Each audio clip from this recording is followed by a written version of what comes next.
They say you cannot step into the same river twice, that the waters are ever flowing, ever changing. But what if you could do something even more impossible?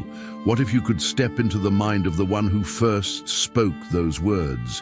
To stand on the banks of the Menderes River, not just in a place, but in a time, and ask the man they called the Obscure One what he truly meant. What if you could meet Heraclitus? The journey to find him feels like a dream. The air is thick with mist, the dawn light still hesitating to break. Here by the river, reflections shimmer with a strange flickering light, as if fire and water have merged into one. This is his world, a world of paradox and flux. They say he was a solitary figure, a man who preferred the company of nature to the noise of the city. As I walk, I realize this isn't just a physical journey. It's a pilgrimage into the heart of his philosophy. To understand the fire, I must first understand the flow. And then I see him, seated by a crackling fire, his gaze lost in the flames. The light dances in his eyes, revealing a depth that feels as ancient as the river itself. There's no grand throne, no legion of followers, just a man, a fire, and the eternal rush of water. I approach, the ripples of my steps disturbing the perfect reflection on the surface. His presence is powerful, yet quiet. He doesn't seem surprised to see me, as if my arrival was just another event in the ceaseless stream of becoming. I gather my courage, my modern questions feeling almost trivial in this timeless setting. Master Heraclitus, I begin, my voice softer than I intended. Your philosophy is built upon two pillars, fire and change. Why these? Why is the world in constant flux? He turns his head slowly, his eyes meeting mine. The firelight and the river's reflection play across his face, a living embodiment of his own ideas. You ask why, he says, his voice like the gravel of the riverbed. You look for a reason, a static truth.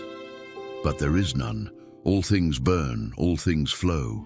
This fire is not just warmth, it is transformation. The wood becomes ash, the ash becomes earth.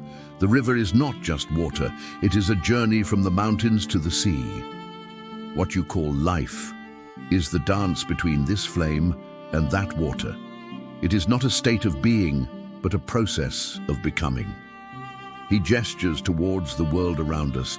You see a tree, a rock, even yourself, and you think of them as solid, fixed things. But you are mistaken. The tree is growing and dying. The rock is eroding. You, traveler, are not the same person you were a moment ago. Every breath you take, every thought you have, changes you. The universe is a great fire, consuming and creating all at once. To exist is to change. I consider his words, the sheer radicalness of them. A world with no permanence. But this constant change, this fire, it implies destruction, conflict. Your writings speak of war as the father of all things. How can something so destructive be the source of creation? A faint smile touches his lips. You see opposites and call them enemies. I see them and call them a single harmony. How could you know health without sickness? How could you appreciate day if there were no night, or warmth without cold? They are not separate. They are two ends of the same staff. War is the tension that creates. It is the struggle between what is and what will be. Without the conflict of opposites, the universe would be a stagnant pool, a cold and silent void. To seek peace without struggle is to wish for a world without life itself. Harmony arises not from the absence of tension, but from its perfect balance. The string of the lyre produces music only when it is pulled taut. So too does the cosmos. I stare into the fire, its flames now seeming to twist into patterns, like a living, unspoken language. It is as if I'm finally beginning to grasp what he called the logos, the hidden order, the underlying principle that governs all this chaotic change.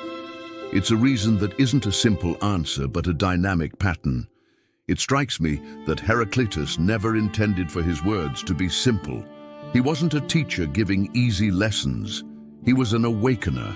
Perhaps he didn't speak to be understood in a conventional sense, but to ignite something, to awaken a fire burning within us, forcing us to see the world not as it is, but as it is becoming.